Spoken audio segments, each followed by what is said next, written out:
अध्याय दुसरा श्लोक क्रमांक 41 व्यवसायात्मिका बुद्धि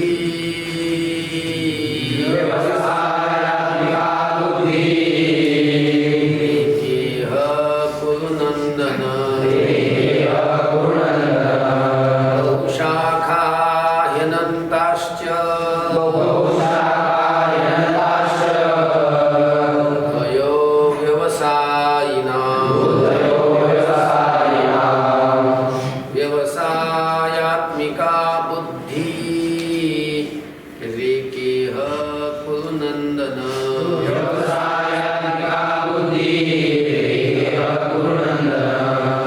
शाखा ह्यनन्ताश्च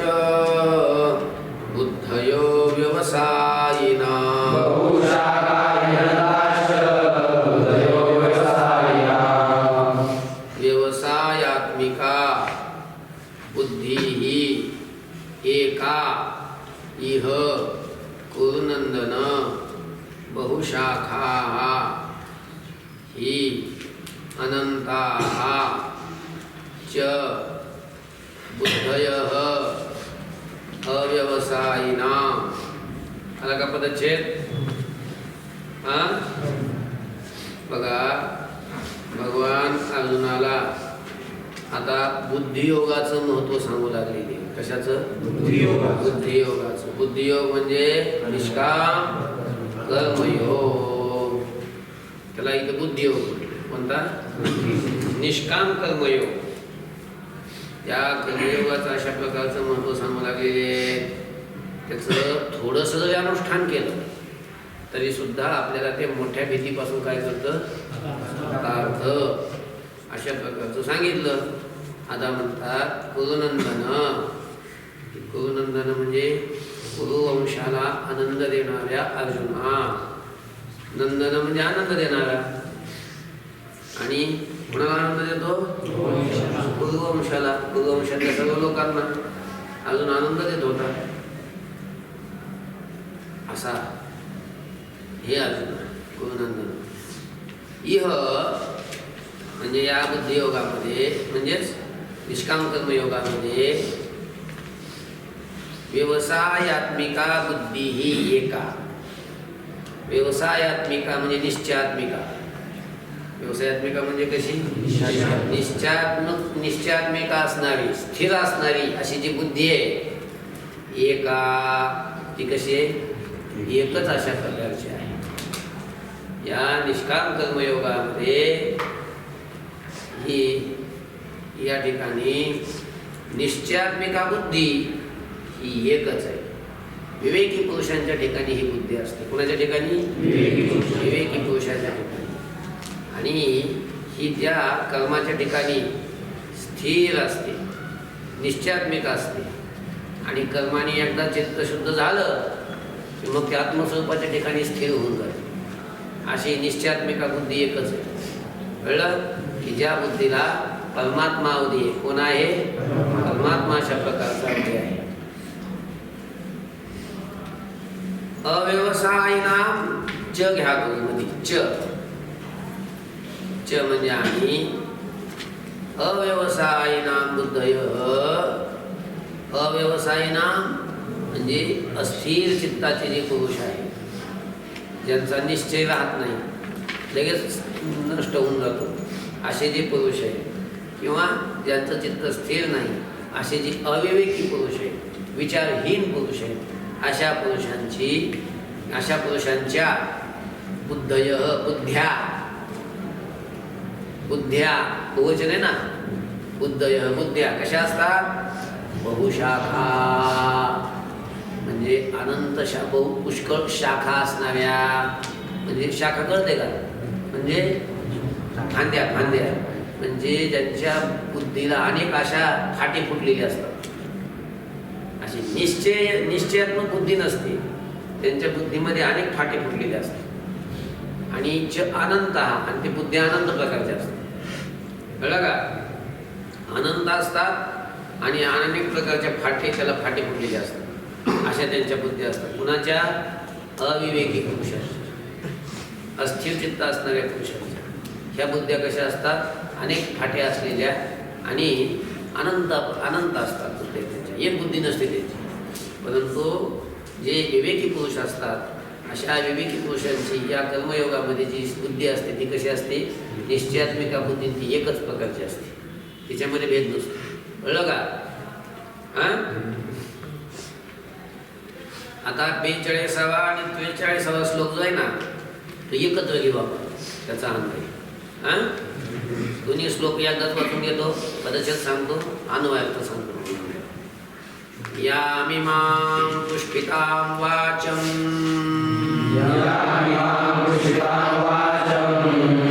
वदन्त्य विपश्चितः वेदवादरता पार्थ न्यदस्तीति वादिनः. यामिमां पुष्पितां वाचं वदन्त्य विपश्चितः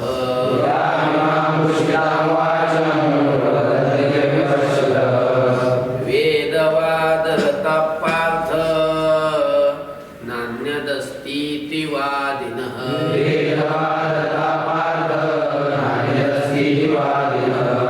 कामात्मानः स्वर्गपरा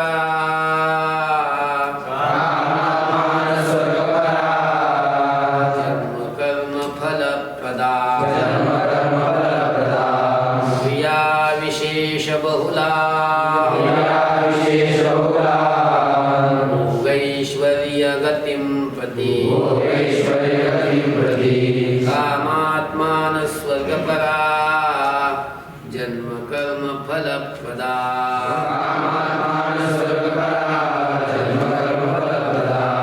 क्रिया विशेष बहुला भोगैश्वर्य गतिं प्रति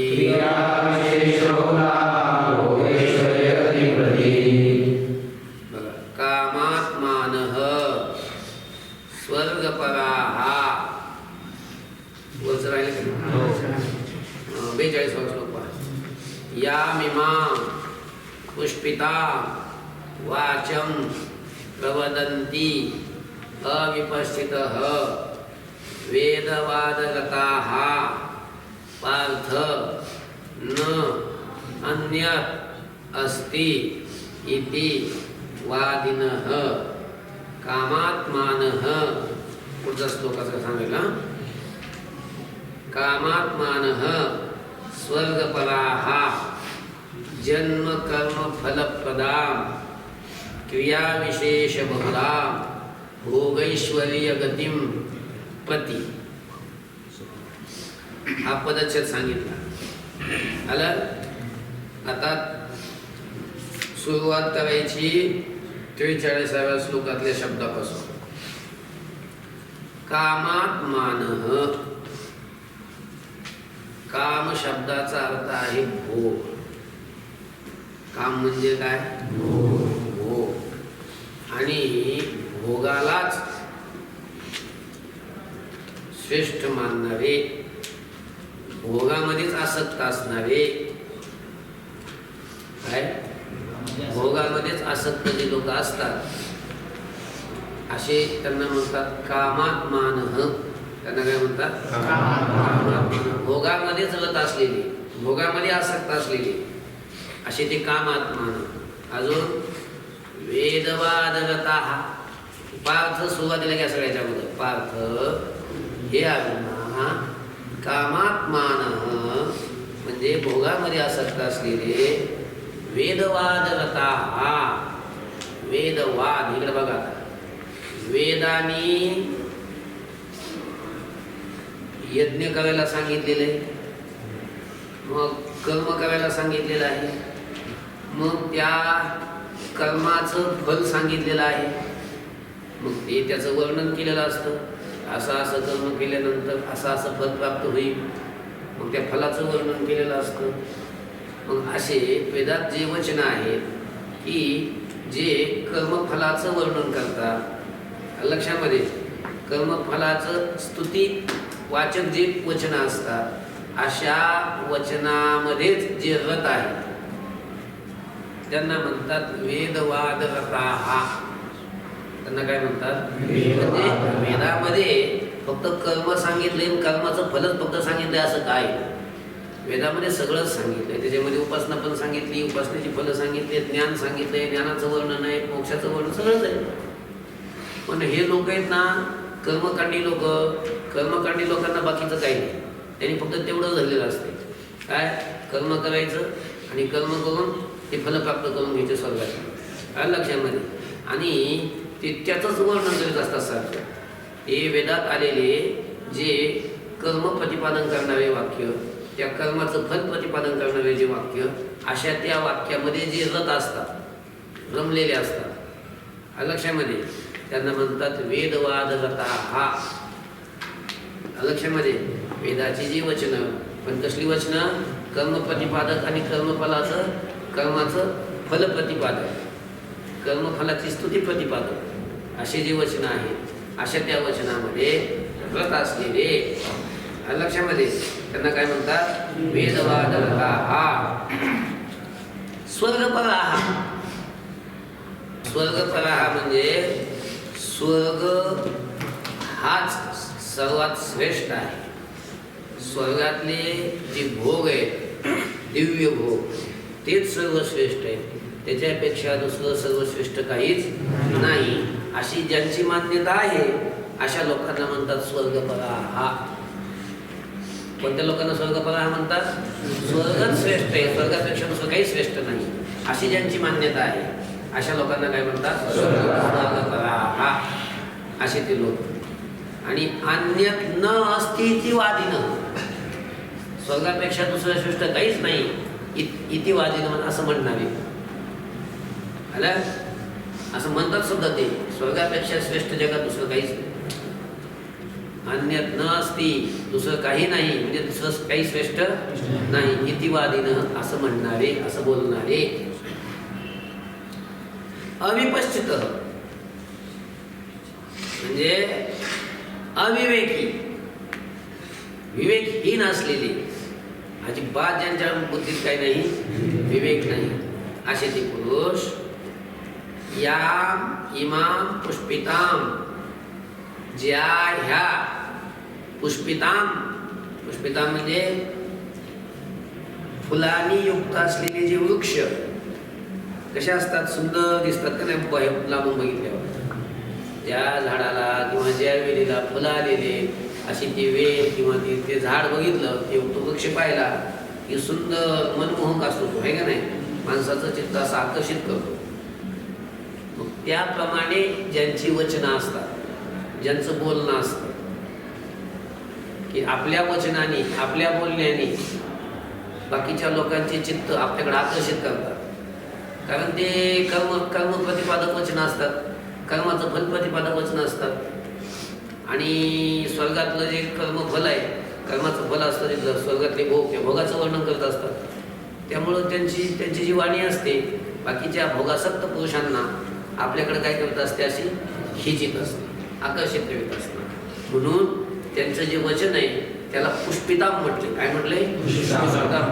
फुलांनी युक्त असलेला वृक्ष जसा मनमोहक असतो तसं त्यांचं वचन असतं. अशा पुष्पिताम, फुलांनी युक्त असलेल्या वृक्षाप्रमाणे. आता खालच्या वळी द्या. जन्मकर्म फलप्रदा. पण ते जे बोलतात ना, ते कसं बोलतात की त्यांच्या बोलल्यानंतर कोण मुक्तीसाठी प्रयत्न करणार आहे का? ते ऐकून नाही, मग कर्माचं अनुष्ठान करणार. कर्माचं अनुष्ठान केलं की त्या कर्माचं फल काय भेटणार? जन्म. जन्म कर्म फलप्रद, जन्म रूपी ज्या कर्माचं फल आहे अशा प्रकारच्या फलाचं ते प्रतिपादन करत असतात. कळलं का? किंवा जन्म हे ज्या कर्माचं फल आहे अशा कर्माचं प्रतिपादन करत असतात. अशा जन्मरूपी फल ज्या कर्माचं आहे अशा कर्माचं प्रतिपादन करणाऱ्या, आलं? जन्म कर्म फलप्रदा.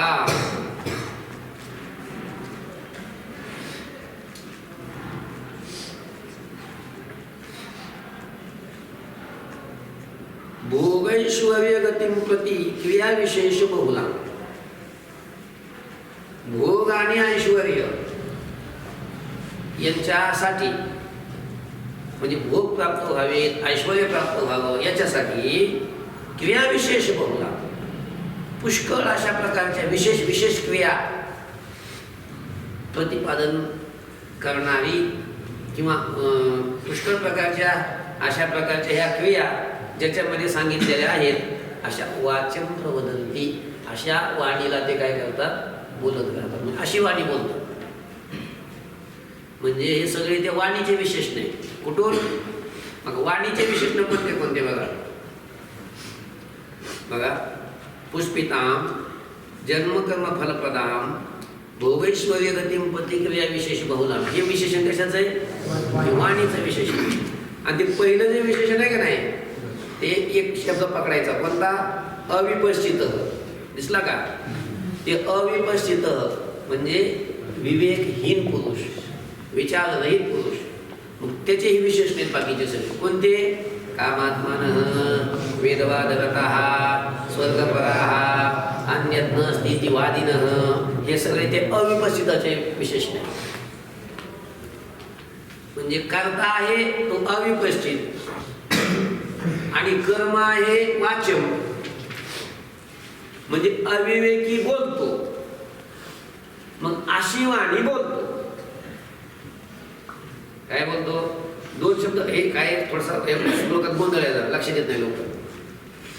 एक कर्ता पकडायचा, कर्म पकडायचं आणि क्रियापद.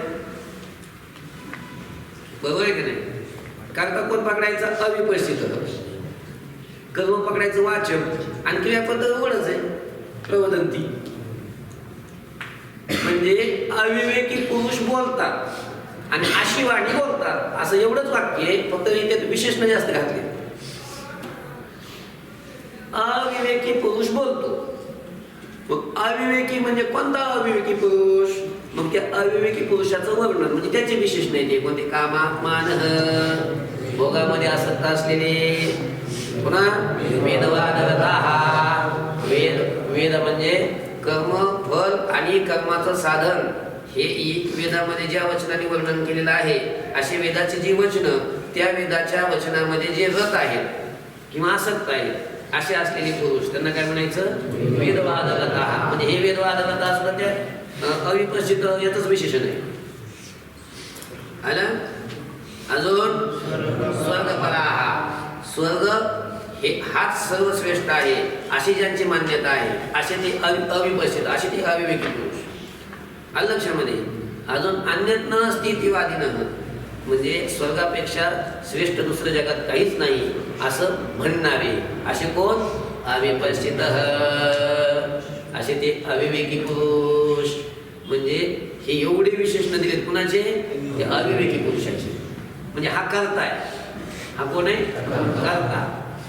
म्हणजे हा बोलणारा हा आहे. जो बोलतो ना तो जे बोलणारे लोक आहेत लक्षामध्ये ते त्यांचं वर्णन अशा प्रकारचं आहे.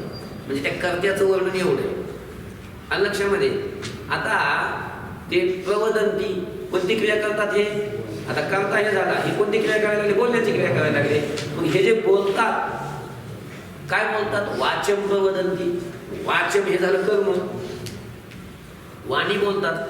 अशा प्रकारचं वाणी ते बोलतात. मग ती वाणी जे बोलतात ती वाणी कशा प्रकारची आहे? त्या वाणीचे विशेषण बरेच दिलेत. कोणते कोणते दिलेत? या इमा पुष्पिता, जी अशा प्रकारची वाणी. कशी? की पुष्पिता, फुलांनी युक्त असलेल्या वृक्षाप्रमाणे मनमोहक असलेली वाणी. आलं लक्षामध्ये. अजून जन्मकर्म फलप्रदान करणारी. अजून भोगैश्वर्य प्रतिक्रिया विशेष बहुधा. भोग आणि ऐश्वर्य याच्यासाठी आपल्याला भोग प्राप्त व्हावेत, ऐश्वर्य प्राप्त व्हावेत याच्यासाठी पुष्कळ क्रिया सांगणारी अशा प्रकारची वाचन प्रबोधन, अशा प्रकारची वाणी ते काय करतात, बोलतात. कळलं करता कर्म क्रिया आपण संपलं, तुझं काहीच नाही. चला पुढचा श्लोक बघा. भोगैश्वर्य प्रसक्तानां तयापहृत चेतसा व्यवसायात्मिका बुद्धिः समाधो न विधीयते. भोगैश्वर्य प्रसक्तानां तयापहृत चेतसा व्यवसायात्मिका बुद्धिः समाधो न विधीयते.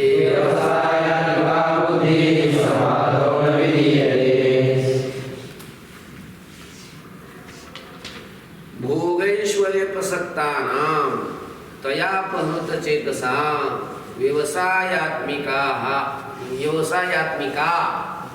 बुद्धिः समाधो न विधीयते.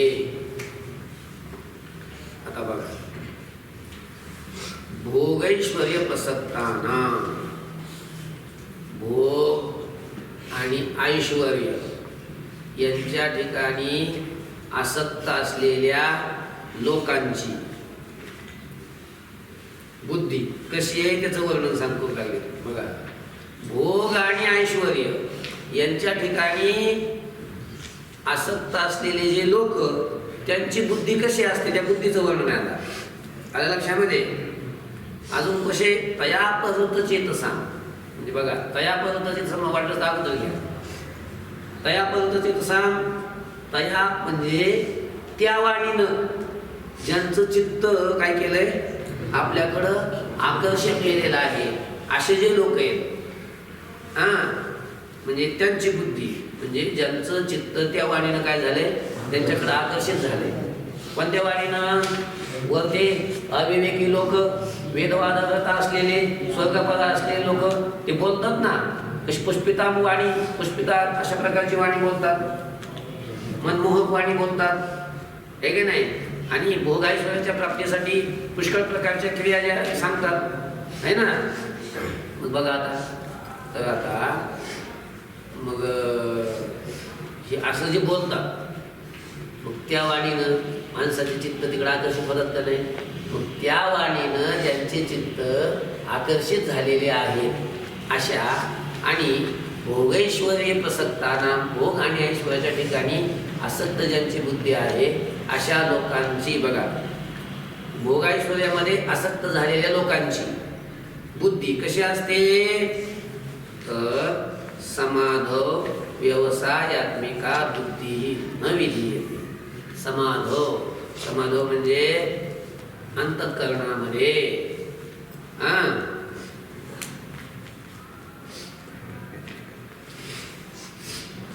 अंतःकरणामध्ये व्यवसायात्मिका बुद्धी. व्यवसायात्मिका म्हणजे निश्चयात्मिका बुद्धी.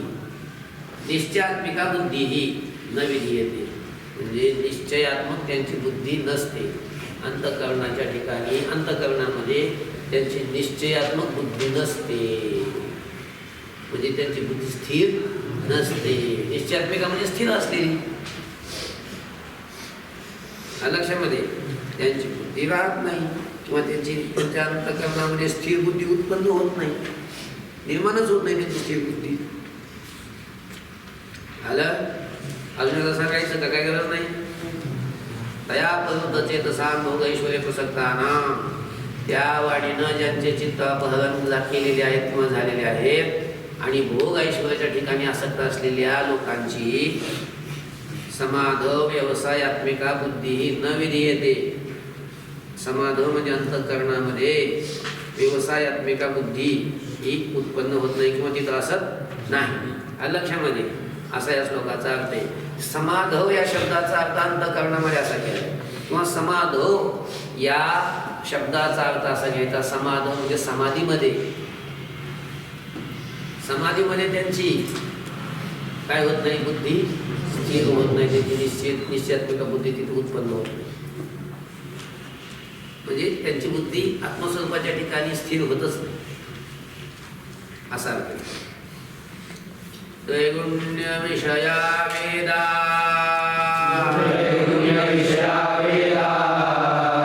त्रैगुण्यो भवार्जुन, द्वन्द्वो नित्यसत्त्वस्थो, निर्योगक्षेमात्मवान्. त्रैगुण्य विषया वेदा, निस्त्रैगुण्यो भवार्जुन,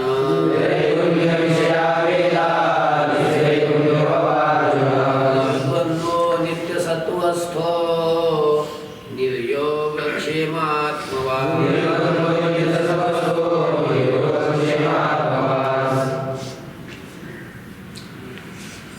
बघा, त्रैगुण्य विषयाः वेदाः निस्त्रैगुण्यः भव अर्जुन, निर्द्वन्द्वः नित्यसत्त्वस्थः, निर्योगक्षेमः आत्मवान्. आलं. आता अन्वयामध्ये अगोदर घ्यायचं अर्जुन. हे अर्जुना, वेदाः त्रैगुण्य विषयाः, वेद आहेत ना, वेद, हे वेद त्रैगुण्य विषयाः म्हणजे 3 गुणाचंच वर्णन करणारे आहे. वेदाः त्रैगुण्य विषयाः, वेद हे 3 गुणाचं वर्णन करतात. काय काही बघा, लक्षात घ्या. 3 गुण, सत्व रज तम, हे 3 गुण आहेत आणि त्या 3 गुणापासून सगळं जगत निर्माण झालेलं आहे. मग वेदामध्ये ज्या पदार्थाचं वर्णन केलंय ते पदार्थ हे त्रिगुणात्मकच आहेत. एक तर सात्विक असतो, नाहीतर तो पदार्थ राजस असतो, नाहीतर तामस असतो. आलं का लक्षात? हा, किती किती वेद हे कसे 3 गुणाचं वर्णन करणारे आहे. आलं लक्षामध्ये? 3 गुणात्मक असणारे जे पदार्थ, त्या पदार्थाचं साधन प्रतिपादन करणारे आहे. फलंही 3 प्रकारचीच आहेत, सात्विक, राजस, तामस. आणि अशा त्रिगुणात्मक फलाची साधनं त्याचं प्रतिपादन करणारे आहे. असं घ्या, सात्विक जे फल आहे, तामस फल आहे, राजस फल आहे, अशा या फलाची जी साधनं त्याचं प्रतिपादन करणारे आहेत. म्हणजे वेदामध्ये संपूर्ण वेदामध्ये हे त्रिगुणच व्यापलेले आहे. कुठं जा, हे त्रिगुणच आहे. आलं का लक्षामध्ये? वेदाः त्रैगुण्य विषयाः, वेद हे त्रिगुणाचं वर्णन करणारे आहे. असं घ्या अर्थ, किंवा असा घ्या. कसा अर्थ? असा उलट बी घातला अर्थ घ्या, हरकत नाही. वेद हे त्रैगुण्य विषयाः म्हणजे त्रिगुणाचे विषय आहे, म्हणजे त्रिगुणाने व्याप्त आहे. कसे? त्रिगुणाने व्याप्त आहे. कारण इकडे बघा, वेदामध्ये जो सात्विक भाग आहे तो उपनिषदाचा भाग आहे. तो काय? उपनिषदाचा भाग आहे. ज्ञानकांड ज्याला म्हणतात, कर्मकांड, उपासनाकांड आणि ज्ञानकांड, आहे की नाही? असं 3 कांडामध्ये विभागलेला वेद आहे. मग जो ज्ञानकांडाचा भाग आहे तो सात्विक आहे. मग बाकीचा जो आहे तो रजतमात्मक आहे. म्हणजे वेदाने 3 गुणाला काय केलेलं आहे? व्यापलेलं आहे. असा अर्थ घ्या. कळलं?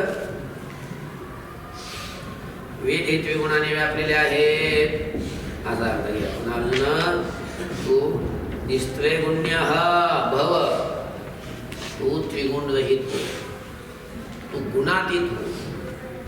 कसा हो? गुणातीत, त्रिगुण रहित अशा प्रकारचा हो. आणि आता ती भव सगळ्यांना लावून घ्यायचं. निर्द्वंद्व भव, द्वंद्व रहित हो, नित्य सत्वस्थ भव, नित्य सत्वगुणामध्ये स्थित हो, निर्योगक्षेम भव म्हणजे योगक्षेम रहित हो. योगक्षेम रहित म्हणजे योगक्षेमाची चिंता रहित हो. योग आणि क्षेम म्हणजे काय? योग म्हणजे अप्राप्तस्य प्राप्ती ही योग आणि प्राप्तस्य परिपालनम क्षेम. जे आपल्याला प्राप्त नाही त्याची प्राप्ती त्याला योग म्हणतात. आणि जे आपल्याला प्राप्त झालेलं आहे त्याचं रक्षण त्याला म्हणतात क्षेम.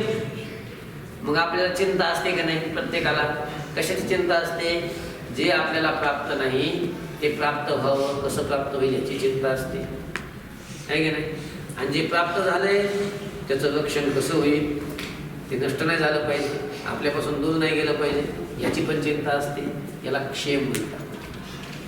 म्हणजे अप्राप्ताची प्राप्ती याला योग म्हणतात आणि प्राप्ताचं रक्षण याला क्षेम म्हणतात. आणि या योगक्षेमाची आपल्याला काय असते? चिंता असते. भगवान सांगतात अर्जुनाला, अर्जुना तू या योगक्षेमाची काय करू नकोस? चिंता करू नकोस. म्हणजेच तू कसा हो? निर्योगक्षेम हो, योगक्षेम रहित अशा प्रकारचा तो हो. अजून कसा हो? आत्मवान भव, आत्मवान हो. आत्मवान म्हणजे आत्मा शब्दाचा अर्थ आहे अंतःकरण. आत्मा म्हणजे काय? अंतःकरण. आणि बऱ्याच ठिकाणी गीतेमध्ये ना आत्मा शब्द अंतःकरणाचा वाचक आहे. आत्मा म्हणजे आपलं निज स्वरूप, मूळ स्वरूप, तो पण अर्थ आहे, नाही असं नाही. परंतु आत्मा शब्दाचा अर्थ प्रसंगानुसार कधी आपलं जे मूळ स्वरूप आहे तोही अर्थ घ्यावा लागतो, तर काही ठिकाणी अंतःकरण, मन असा अर्थ घ्यावा लागतो. आता या ठिकाणी काय घ्यायचा? अंतःकरण असा अर्थ घ्यायचा या आत्मा शब्दाचा. आणि या अंतःकरणाने युक्त म्हणजेच अंतःकरण ज्याच्या स्वाधीन आहे असा तो म्हणजे आत्मवान. कसा हो? आता आत्मा तर सगळ्याच्या ठिकाणी, म्हणजे आत्मा म्हणजे मन, अंतःकरण सगळ्याच्या ठिकाणी. पण आता आपल्या ठिकाणी मन जरी असलं पण ते आपल्या ताब्यात आहे का? आपल्या स्वाधीन आहे का? ते आपलं ऐकतंय का? ऐकतंय मन? आपण जे ठरवू तसंच करतोय का? म्हणजे ते आपल्या अधीन नाही. मग आपल्या जर अधीनच नाही तर आपण मनाने युक्त म्हणायला फक्त म्हणायचं फक्त आपण आहोत आत्मवान नाही. म्हणजे स्वाधीन अंतःकरणवान हो. अंतःकरण स्वाधीन पाहिजे, मन स्वाधीन पाहिजे, मन जिंकलेलं पाहिजे असा तो आलं. कळला का श्लोक? अर्जुनाला सांगायचा आहे. अर्जुन वेदाः द्विगुण्य विषयाः, वेद हे द्विगुणाला विषय करणारे आहे किंवा वेद द्विगुणाने व्याप्त आहे असा अर्थ घ्या. दोन अर्थ सांगितले त्याचे. निस्त्रैगुण्य भव, परंतु मात्र द्विगुण रहित हो. निर्द्वंद्व नित्यसत्वस्थ निर्योगक्षेम आत्मवान भव, तू द्विगुण रहित द्वंद्वरहित हो. नित्य सत्वस्थ हो म्हणजे नित्य सत्वगुणामध्ये स्थित हो. आणि निर्योगक्षेम हो म्हणजे योगक्षेमाची चिंता रहित हो, त्याची चिंता करू नकोस. आत्मवान भव म्हणजे स्वाधीन अंतःकरणवान हो. अंतःकरण तुझ्या स्वाधीन कर, असं नोकर सोडू नको मनाला. समजलं का? असं भगवान आम्हाला काय करतात सांगतात.